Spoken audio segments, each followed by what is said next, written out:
সেই রাতে বেকার স্ট্রিটে কুয়াশা ছিল অস্বাভাবিক রকম ঘন।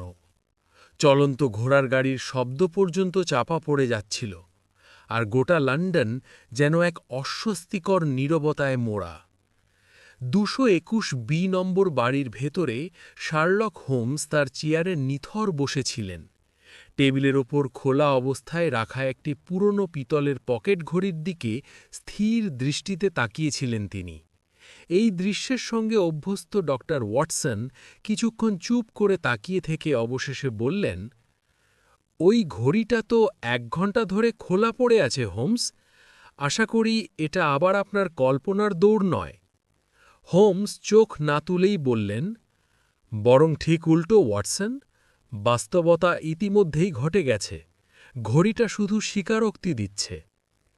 ওয়াটসন এই অদ্ভুত কথার অর্থ বোঝার আগেই দরজায় তীব্র শব্দে কড়া নাড়ার আওয়াজ শোনা গেল।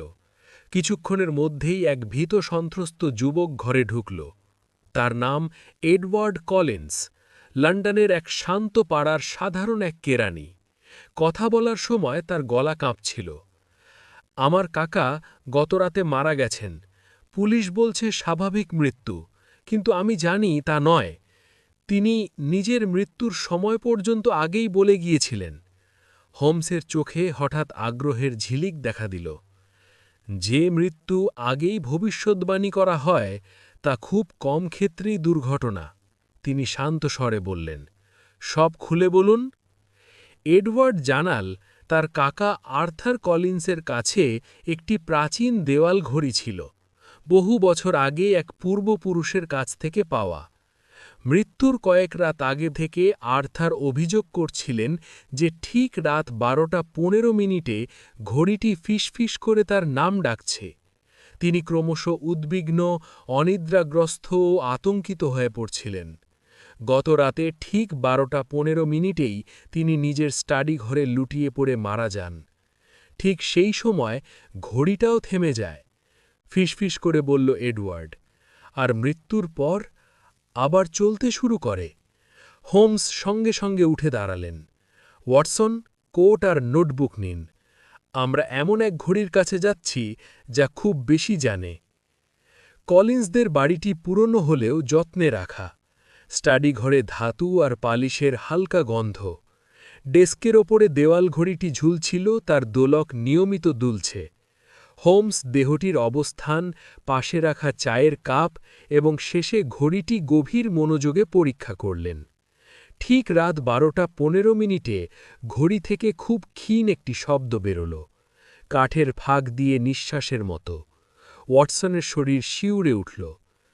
এটা যেন কোনো কণ্ঠস্বর, তিনি চাপা গলায় বললেন।